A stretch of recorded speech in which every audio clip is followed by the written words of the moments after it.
저는 그 김태우 같은 경우는 국민의힘에서도 본인들이 김태우를 내본다는 게 얼마나 무리수인지 알 것 같아요. 사실은 후보를 안 내야 되잖아요, 원래는. 그렇죠. 안 내야 되는 걸 본인도 알고 있잖아요. 네. 그리고 국민의힘 의원들도 아마 처음에는 무공천한다고 했어요. 근데 지금 갑자기 분위기가 바뀌면서 거의 전략공천. 아마 이 경선한다는 말도 있는데 거의 전략공천 나간다는 느낌이 들거든요.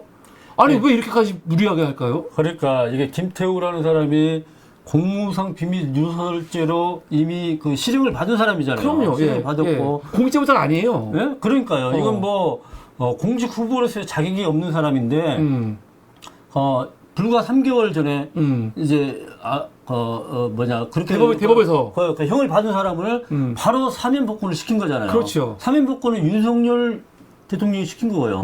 그러니까 지금 후보로 내세우는 것도 현재 윤석열 대통령 이하 용산 대통령실에서 지금 김태우를 밀고 있는 거죠. 그러니까요. 네. 가서 싸워라. 그냥 미는 게 아니고 네. 정말 강렬하게 네. 미는 거죠. 네. 근데 그거를 당에서 전혀 견제를 못하는 거잖아요. 네. 당에서 김태우는 안 된다. 지금 이 강서구가 쉬운 데도 아니고 지난 선거에서 7,000표차를 했어요. 7,000표차. 7,000표가 많은 게 아니거든요. 그 전에 민주당 후보들이 7만 몇 차? 엄청나게 크게 이겼어요. 엄청나게 크게. 근데 그때는 분위기가 너무 안 좋아가지고 요번에 사실 뭐 구청장 다 졌잖아요. 다 졌는데 강서구 7,000표 차. 많은 게 아니거든요. 많은 게 아닌데 겨우 이긴 건데 지금은 분위기 안 좋잖아요. 국민의힘한테.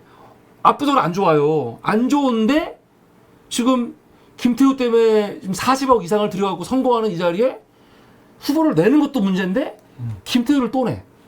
이게 난 그래서 민주당이 이번에 선거하면은 저는 진짜 확실합니다. 압승할 건데 이 압승하게 되면은 다음 총선 때 사실은 국민의힘으로서는 굉장히 어려워지는 거잖아요.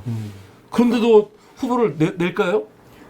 이미 내는 걸로 확정을 하고 있는 것 같아요. 근데 이 사람들 같은 경우는 아마 김태우로 해야지만이 승부가 된다.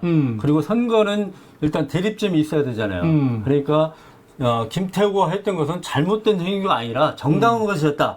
이것을 이제 공익제보였다. 예, 공익제보였다. 이렇게 주장을 하면서 선거의 대립점을 형성을 해서 선거를 치르려고 하는 것 같고요. 그러니까 아마 자기들 후보 중에 그래도 김태우가 해볼 수 있는 후보다 이렇게 판단을 하고 있는 것 같아요. 그래서 저는 참 다행이다 생각이 들어요. 저는 김태우 나오는 거 되게 환영한 겁니다. 환영하고 실제로 김태우가 나와서 다음 달 재보궐을 민주당이 그냥 승리 말고 압승을 하면은 이게 이거 뭐라고 할까요? 이거 뭐라고 하지? 무슨 돌이라고 하지? 디딤돌이 돼가지고 다음 총선이 사실은 상식적으로 봤을 때 다음 총선 무조건 이겨야죠. 민주당이 이길 수밖에 없는 선거인데 아마 이게 더 큰 파급 효과가 나지 않을까. 다만 그런 건 있을 것 같아요. 근데 다음 총선에 만약에 이 김태우가 국민의힘이 앞으로 졌어요. 지면은 그 진 것 때문에 국민의힘 안에서 좀 변화가 있을까요? 그러니까 이제 저도 이제 아마 국민의힘 당 내부에서는 김태우 전략공천에 대한 문제를 갖다가 얘기를 하는 것 같아요. 자기들 내부에서는. 근데 이것을 공개적으로 얘기도 못하고 그리고 대통령실에 용산 대통령실에 얘기도 못하는 거예요. 그렇죠. 네? 자기들끼리 소가리만 하고 있는 것 같아요. 그러니까 이것을 이게 지게 되면은 이제 지금 당 대표 누구죠? 지금 김기현. 김기현 같은 경우에는 문제가 되는 거잖아요. 그러니까 김기현이 이제 뭐 했냐? 앞으로 수도권 선거 어떻게 할래? 이런 이제 책임론이 나올 거란 말이죠. 그렇죠. 그런데도 불구하고 소가리 하면서 김태우로 할 수밖에 없는 현재 조건. 지도부 바뀔까요? 네? 지도부? 제가 볼 때는 뭐 바뀔 것 같지는 않아요. 그렇죠. 구청장 하나 빼야 바뀌는 건 말이 안 되긴 하는데 근데 이제 분위기상 또 이 대통령실도 김기현을 이렇게 딱 밀고 있는 것 같고 바뀌고 같지 않은데 근데 그럴 수 있잖아요. 그 수도권 국회의원들이 김태우 완전히 크게 지는 거 보고 나서 야 이대로 갔다가는 우리 다음 총선 때 정말 다 날아간다. 그래서 수도권 의원들이 좀 뭉쳐가지고 반윤 행태를 보일 수도 있을까요? 국힘 안에서? 아직은 그렇지 못할 거예요. 국민의힘 당 자체가 그 정도로 역동성이 있는 건 아니고요. 아마 이제 이준석을 비롯한 젊은 청년 정치인들 이런 사람들은 아마 현재 지도부와 윤석열 대통령을 비판적으로 얘기를 하겠죠. 지금도 하고 있잖아요. 예, 하고 있을 텐데 최근에 누구죠? 갑자기 이름이 기억 안 나네. 누구? 유라고. 대선 후보였던 유승민. 유승민. 예. 유승민이 예. 정확하게 얘기 안 했는데 예. 12월 안에 뭐 결정을 낸다고 하면서 창당과 관련된 좀 의사를 보인 것 같아요. 제가 인터뷰를 보니까 그런 마음도 있는 것 같아. 당 분위기가 너무 안 좋으니까. 그런데 그런 사람들 말고 지금 침묵하고 있는 아니면 조금 그냥 그냥 소극적으로 대통령한테 동조하고 있는 사람들이 좀 나살기 위해서라도 대통령을 비판하는 목소리가 나오지 않을까요? 공천 받는다고 끝나는 게 아니잖아요. 당선이 돼야지. 근데 아직까지는 제가 볼 때는 지금 이제 윤석열 정부가 1년 반 지났잖아요. 그렇죠. 아직까지는 살아있는 권력이에요. 아마 이번 총선이 끝나고 나서 만약에 국민의힘이 대패를 했다. 그러면 윤석열은 이제 힘이 빠지겠죠. 그때는 아마 대통령 탈당하라는 얘기가 나올 수도 있고 대통령을 비판하는 얘기가 나올 수 있을 텐데 아직은 그렇지 않아요. 왜냐하면 내년 총선 공천권을 윤석열 대통령 쪽에서 행사할 것이기 때문에 아마 치고 나오지 못할 거예요. 당장 눈앞에 있는 공천이 중요하기 때문에 그렇죠. 예. 공천 받고 총선에서 이기냐 지냐는 그 다음 문제인 거. 그렇죠. 그럴 거예요. 그러면 뭐 다음 저도 제가 걱정한 거는 강서구청장 선거에서 민주당이 압승을 했어.